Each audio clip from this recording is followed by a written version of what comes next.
करयास के दोनों विद्यालय बदहाली के शिकार, भवन जर्जर, सुविधाओं का अभाव, कई बार गुहार लगाई गई पर हल नहीं निकला। राजकीय आदर्श प्राथमिक विद्यालय करयास और राजकीय उच्च विद्यालय करयास पांगी लंबे समय से बुनियादी सुविधाओं की कमी और जर्जर भवनों की समस्या से जूझ रहे हैं। ये स्थिति तब और चिंताजनक हो जाती है जब इन विद्यालयों में बच्चे रोजाना पढ़ाई के लिए आते हैं और उन्हें सुरक्षित व सुविधाजनक वातावरण नहीं मिल पाता। प्राथमिक विद्यालय करयास स्थापना वर्ष 1962। यह विद्यालय प्री प्राइमरी और प्राइमरी कक्षाओं के लिए है, जिसमें कुल 48 विद्यार्थी पढ़ते हैं।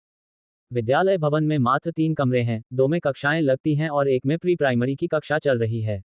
एक स्मार्ट रूम भी तैयार किया गया है। विद्यालय के भवन की हालत बेहद खराब है। छत जगह जगह से टपकती है और पुराने बने अतिरिक्त कमरे भी जर्जर अवस्था में हैं।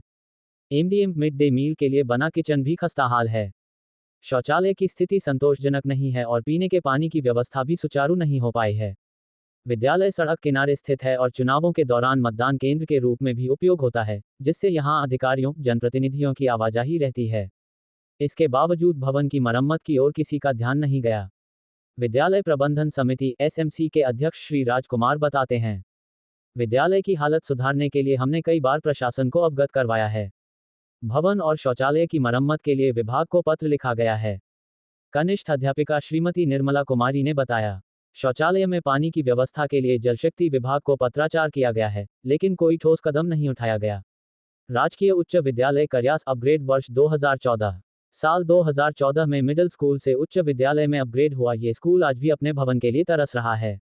कक्षाएं मिडिल स्कूल भवन और पंचायत भवन के एक कमरे में चलाई जा रही हैं। विद्यालय में कंप्यूटर, विज्ञान प्रयोगशाला और पुस्तकालय जैसी आवश्यक सुविधाएं नहीं हैं। बच्चों की संख्या 70 है, लेकिन सुविधाएं न्यूनतम हैं। विद्यालय के शौचालय की मुरम्मत जारी है और वर्तमान में केवल एक शौचालय उपयोग में है। ऊपर की मंजिल तक जाने वाली सीढ़ियां टूट चुकी हैं, जिससे सुरक्षा की दृष्टि से खतरा बना हुआ है। कार्यकारी मुख्य अध्यापिका श्रीमती महात्म देई ठाकुर कहती हैं, विद्यालय की अपनी जमीन न होने के कारण भवन निर्माण संभव नहीं हो पाया है। FR 1 वन अधिकार अधिनियम के तहत विद्यालय के साथ लगती भूमि को विद्यालय के नाम करने की प्रक्रिया शुरू की गई है। एसएमसी अध्यक्ष श्री राजकुमार का कहना है, बजट तो मिला लेकिन जगह न होने की वजह से निर्माण नहीं हो पाया। अब FRA के तहत जमीन मिलने के बाद उम्मीद है कि भवन निर्माण जल्द शुरू हो सकेगा। करयास के ये दोनों विद्यालय एक ओर पांगी क्षेत्र की शिक्षा व्यवस्था की जमीनी हकीकत बयां कर रहे हैं, वहीं दूसरी ओर प्रशासन और सरकार से ठोस कार्रवाई की मांग भी कर रहे हैं। अब देखना यह है कि बार बार लिखित निवेदन, दौरे और आश्वासनों के बाद क्या इस बार इन विद्यालयों की किस्मत बदल पाएगी या फिर बच्चे इसी हाल में शिक्षा ग्रहण करने को मजबूर रहेंगे। Krishnachand Rana, Pangi news today.